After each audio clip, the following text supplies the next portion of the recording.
اعوذ باللہ من الشیطان الرجیم بسم اللہ الرحمن الرحیم۔ سب سے پہلے میں آپ کو بتاتا ہوں کہ نبی کریم صلی اللہ علیہ وسلم کی بعثت سے پہلے جو زندگی کے بارے میں جو نظریہ تھا دنیا میں مروجہ، وہ یہ تھا کہ جو حیات ہے یعنی لائف ہے وہ 4 عناصر سے مل کر بنی ہے۔ نمبر 1 پانی، نمبر 2 ہوا، نمبر 3 مٹی اور نمبر 4 آگ۔ اور یہ جو نظریہ تھا یہ صدیوں تک قائم رہا، لیکن جب نبی کریم صلی اللہ علیہ وسلم آئے تو قرآن نے واضح طور پر بڑے ہی کیٹاگوریکل انداز میں کہا کہ وَجَعَلْنَا مِنَ الْمَاءِ كُلَّ شَيْءٍ حَيٍّ، کہ ہم نے تمام حیات کو پانی سے پیدا کیا ہے۔ لیکن ایکچول ہمارے ساتھ بدقسمتی یہی ہوئی کہ ہمارے پاس جتنا بھی مٹیریل اویلیبل ہے اس میں پرٹیکولرلی سب کانٹیننٹ میں اس میں کبھی بھی اس حوالے سے بات ہی نہیں کی گئی، اور دنیا جو ہے وہ سائنس میں ٹامکٹوئیاں مارتی رہی۔ کبھی انہوں نے کہا جی کہ لائف جو ہے یہ 4 عناصر پہ ہے، کبھی کہا لائف 2 عناصر پہ ہے، لیکن کسی کو اصل چیز کا پتہ نہیں چل رہا تھا۔ پھر جب انہوں نے سیل دریافت کیا کہ everything is made of cell, living animal, living plants جو ہیں وہ سیل سے بنے ہوئے ہیں، اور پھر آگے سیل کی جب انہوں نے ڈائسیکشن کی تو ان کو پتہ چلا کہ ہر سیل جو ہے اس میں ایک سائٹوپلازم ہے، اور سائٹوپلازم جو ہے وہ 60 to 70% واٹر پہ مشتمل ہوتا ہے، چاہے وہ اینیمل کا ہو چاہے وہ پلانٹ کا ہو۔ تو اس وقت پھر سر جیمز جو تھے انہوں نے 1977 یا 76 میں پھر یہ نظریہ پیش کیا اور یہ کہا کہ no it is confirmed that every life is created out of water. اب یہ دیکھیں یہ بالکل قرآن کا ایگزیکٹ ترجمہ تھا، اور اس پہ انہیں نوبیل پرائز بھی دیا گیا۔ لیکن ہمارے قرآن نے ہمیں بہت پہلے 1400 سال پہلے بتا دیا تھا کہ دنیا کی ہر جاندار چیز جو ہے وہ پانی سے پیدا ہوئی ہے۔ اب زندگی جو ہے وہ اس کے 2 مراحل ہوتے ہیں، ایک زندگی کی تخلیق اور ایک زندگی کی سروائیول، سسٹینیبلٹی جو زندگی کی ہے۔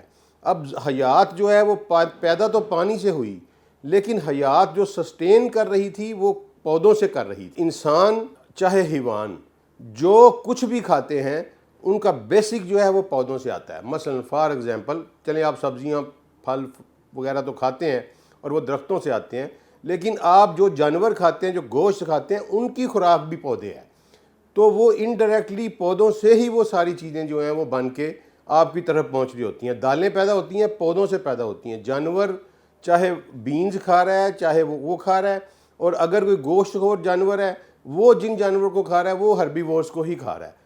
تو اس کا مطلب ہے کہ جو درخت ہے وہ زندگی کی سسٹینیبلٹی کے لیے ایک لازمی چیز ہے۔ یہ اہمیت میں آپ کو بتا رہا ہوں کہ قرآن نے کیوں اتنی تفصیل کے ساتھ درختوں کو ڈسکس کیا ہے۔ اور پھر سب سے پہلے چونکہ جب تخلیق ہو گئی انسان کی تو اس کی سروائیول جو تھی اس کے لیے درختوں کی ضرورت تھی۔ تو ایک اور نیا اینگل میں آپ کو قرآن کے سمجھنے کا دے رہا ہوں کہ آپ سب نے سورہ 3 پڑھی ہوگی کہ وَالتِّینِ وَالزَّیتُونِ، اللہ نے تین کی قسم کھائی یعنی انجیر کی قسم کھائی اور زیتون کی قسم کھائی، پھر اللہ نے طور سینا کی قسم کھائی، اور پھر اللہ نے بلد الامین یعنی مکہ کی قسم کھائی۔ اب یہ 4 قسمیں اللہ نے قسمیں جو ہیں یہ اللہ نے کیوں کھائیں؟ وہ اللہ نے صرف اس لیے کھائیں کہ آگے جو بات اللہ نے کی ہے کہ لَقَدْ خَلَقْنَا الْإِنسَانَ فِي أَحْسَنِ تَقْوِيمٍ، کیونکہ اللہ انسان کی تخلیق کی بات کر رہا تھا، اور تخلیق کے بعد جو سب سے پہلی چیزیں تھیں نا جی، وہ سب سے پہلے انجیر اور زیتون، یہ 2 وہ درخت تھے جو سب سے پہلے انسان کی زمین پر آنے کے بعد خوراک بنے، کیونکہ انسان کے جسم کی 2 ریکوائرمنٹ تھیں۔ ایک انسان کے جسم کی ریکوائرمنٹ تھی فیٹ، آئل یعنی، اور دوسرا تھا کاربوہائیڈریٹس۔ تو انجیر جو ہے وہ کاربوہائیڈریٹ کا سورس تھا اور زیتون جو ہے وہ فیٹ کا سورس تھا۔ تو اللہ تعالیٰ نے کہا کہ یہ میں نے جب انسان کو تخلیق کیا تو یہ 2 پودے، یہ 2 درخت ایسے تھے جن کے پھل اس کی سروائیول کا باعث بنے، اس لیے اللہ نے ان کی قسم کھائی تخلیق سے کی بات کرنے سے پہلے۔ اسی طرح طور سینا کی قسم کیوں کھائی؟ کہ اللہ نے سب سے پہلے انسان سے جو کلام کیا اور وہ طور سینا سے کیا۔ اسی طرح اللہ نے جو سب سے پہلا شہر آباد کیا وہ مکہ آباد کیا۔ تو یہ تخلیق کے حوالے سے جو سب سے پہلی چیزیں آئیں، اللہ نے یہ 4 قسمیں اس لیے کھائیں، 3 کی، زیتون کی، طور سینا کی اور بلد الامین کی۔ اور انجیر اور زیتون یہ واحد چیز تھی جس کے اوپر انسان جب زمین پہ آیا تو یہ سب سے پہلی خوراک بنی انسان کی۔ اچھا، اب اس کے بعد اگر ہم آگے چلتے ہیں تو آپ دیکھیں کہ درخت جو ہے یہ بہت ہی امپورٹنس رکھتا ہے۔ قرآنی تعلیمات میں آدم علیہ الصلوۃ والسلام کو درخت کے پھل سے منع کیا گیا. شیطان نے آدم علیہ السلام کو جو دھوکہ دیا وہ شجرۃ الخلد کہہ کے دیا، خلد کا درخت کہہ کے دھوکہ دیا. اسی طرح اللہ تعالیٰ نے جب پہلی دفعہ کسی انسان سے کلام کیا اس دنیا پہ، آدم سے جو کلام کیا اللہ نے وہ کسی اور دنیا میں کیا. اس زمین کے اوپر ڈائریکٹ اللہ نے جب کلام کیا تو آپ وہ سورہ طٰہٰ میں پڑھیں گے کہ موسیٰ علیہ الصلوۃ والسلام سے جب کلام کیا تو اللہ تعالیٰ نے اس وقت بھی یہی کہا کہ میں مقدس وادی کے دائیں طرف والے کنارے سے ایک درخت میں سے آواز دی کہ اے موسیٰ میں اللہ ہوں اور اس کائنات کا رب ہوں. اب یہ دیکھیں کہ یہ بھی پھر درخت سے ہی ہوا، یعنی سب سے پہلا انسان اس کو فاربیڈن بھی درخت کیا گیا، دھوکہ بھی انسان نے کھایا درخت کے نام پر. اللہ نے سب سے پہلے انسان سے براہ راست اس زمین پر کلام کیا تو درخت سے کیا، اور پھر اللہ تعالیٰ نے جب اپنے نبی کو معراج بتائی تو وہاں بھی ایک درخت کا بتایا کہ سدرۃ المنتہا، کہ اس تخلیقات میں آخری انتہا جو ہے وہاں بھی ایک درخت ہے، اور وہ ایک ایسا عجیب و غریب قسم کا درخت ہے کہ جس کی جڑوں سے نیل اور فرات پھوٹتے ہیں. تو وہاں بھی پھر ایک درخت کی بات آئی. تو یہ درخت اتنی اہمیت رکھتے ہیں اللہ تعالیٰ کے نظام میں. تو اب ہم بات کرتے ہیں کہ اللہ نے ان کے بارے میں ہمیں کوئی کیا گائیڈنس دی ہے. تو آپ سورہ انعام کی آیت نمبر 99 ہے جس میں اللہ تعالیٰ نے یہ بات کہی کہ میں نے پانی برسایا اور اس پانی کے ذریعے سے ہم نے زمین سے درخت اگایا اور سب سے پہلے اس میں سے سبز رنگ کا تنا نکالا، اور اس آیت کے اینڈ میں کہا کہ اس میں ایمان لانے والوں کے لیے نشانیاں ہیں. اب یہ دیکھیں کہ جب اللہ تعالیٰ یہ کہتے ہیں نا کہ کسی چیز کے بارے میں کہ اس میں ایمان لانے والے کے لیے نشانیاں ہیں، اس میں عقل والے کے لیے نشانیاں ہیں، تو اس کا مطلب یہ ہوتا ہے کہ اگر تم ایمان والے ہو، اگر تم عقل والے ہو تو ان نشانیوں کو ڈھونڈو.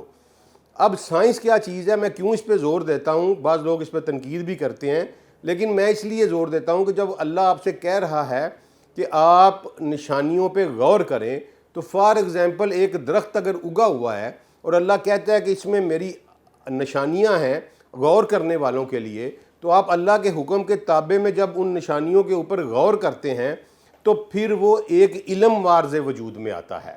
یہ ممکن نہیں ہے کہ آپ غور کریں، اپنا مشاہدہ کریں اور پھر اپنا کنکلوژن ڈرائیو کریں تو جو چیز بھی اس کی نتیجے کے طور پر مارز وجود میں آئے گی وہ اس کا علم ہوگا.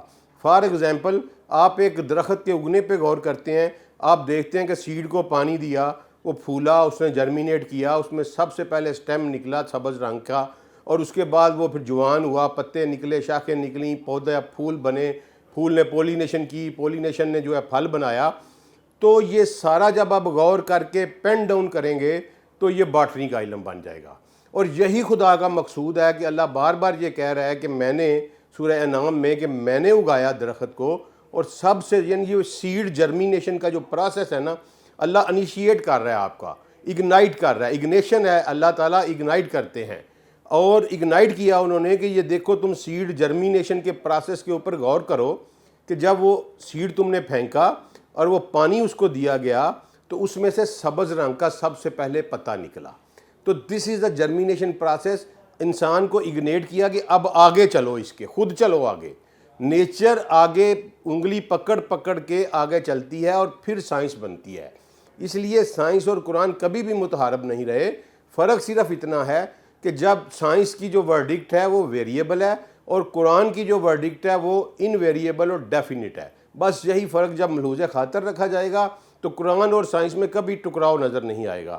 تو اب آپ دیکھیں کہ جب سیڈ جرمینیٹ ہوا سورہ انعام کے مطابق اور اللہ نے کہا کہ میری اس میں نشانیاں ہیں، تو ہمیں چاہیے یہ کہ ہم پھر اس کے آگے چلیں کہ کون کون سی نشانیاں ہیں. اور وہ یہی نشانیاں ہیں کہ وہ ننھا سا بیج بنا اور پھر وہ 150 فٹ 100 فٹ اونچا درخت بنا، اور پھر جب اس نے پانی آپ نے زمین کی جڑوں میں دیا وہ پانی ایویپوریٹ ہوا اس کے پتے سے. اب فار ایگزامپل آپ دیکھیں کہ ایک درخت اگر اس کی ہائٹ 50-60 فٹ ہے ایک جوان درخت کی، اور اس کی جڑیں جو ہیں وہ لامحالہ 20-30 فٹ نیچے ہیں، تو یہ تقریباً 100 فٹ کی ہائٹ بن جاتی ہے.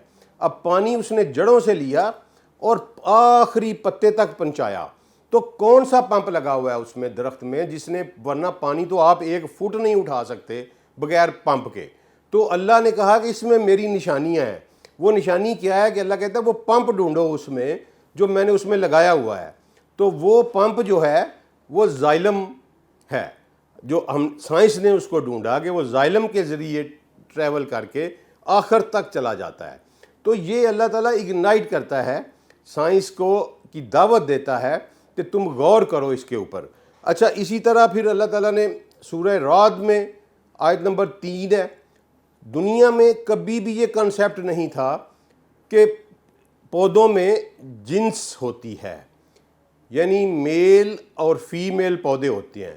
یہ بڑا لیٹسٹ کنسیپٹ آیا باٹنی کا، لیکن قرآن 1400 سال پہلے جو ہے نا وہ یہ بات کر رہا تھا کہ جناب سورہ رعد کی آیت نمبر 3 میں کہ ہم نے ہر چیز کو، ہر نباتات کو جوڑے جوڑے پیدا کیا ہے. اب آپ اس میں بھی اللہ نے اس آیت کے آخر میں غور کہا کہ ان میں آیات ہیں، نشانیاں ہیں ان کے لیے جو عقل رکھتے ہیں. اب عقل والے جب اس پہ غور کیا، انفارچونیٹلی ہم نے یا اپنے آپ کو عقل والے نہ سمجھا، یا ہماری عقل جو ہے وہ اس تک نہ گئی اور ہم اس سارے میدان میں پیچھے رہ گئے. تو جنہوں نے عقل والے تھے انہوں نے اس کو دیکھا کہ اللہ کیا کہہ رہا ہے کہ میں نے ہر جو نباتات ہے اس میں جوڑا بنایا. تو انہوں نے پھر میل اینڈ فیمیل پودے دریافت کیے، اور اس کے ساتھ ساتھ اگر کوئی ایک پودا بھی تھا تو اس میں ڈیفرنٹ پارٹس میل اور فیمیل کے ڈیفرنٹ آرگن کردار ادا کر رہے تھے. ایون کہ اگر ایک فلاور ہے تو فلاور میں بھی اس کے پولن اینڈ سٹیمن، پولن جو ہے وہ میل ہوتا ہے اور سٹیمن جو ہے وہ فیمیل ہوتا ہے. تو یہ جوڑا اللہ نے کہا میں نے بنایا ہے. تو یہ جوڑے جوڑے کی سائنس پہ اللہ نے کہا کہ یہ تمہاری نشانیاں ہیں، اور اس سے آپ دیکھیں کہ اسی سے پھر ہائیبریڈ چیزیں پیدا ہوئیں جوڑے جوڑے کی نشانیوں میں سے. اسی سے سائنس نے ڈیولپمنٹ کر کے ٹیشو کلچر ڈیولپ کیا، اسی سے سائنس نے ڈیولپ کر کے پارتھینوکارپی ڈیولپ کی. تو یہ ساری چیزیں جب آپ قرآن کے اس حکم پہ عمل کیا آپ نے کہ ان میں آیات ہیں، نشانیاں ہیں عقل والوں کے لیے، جب آپ نے ڈھونڈا تو آپ کو وہ مل گئیں.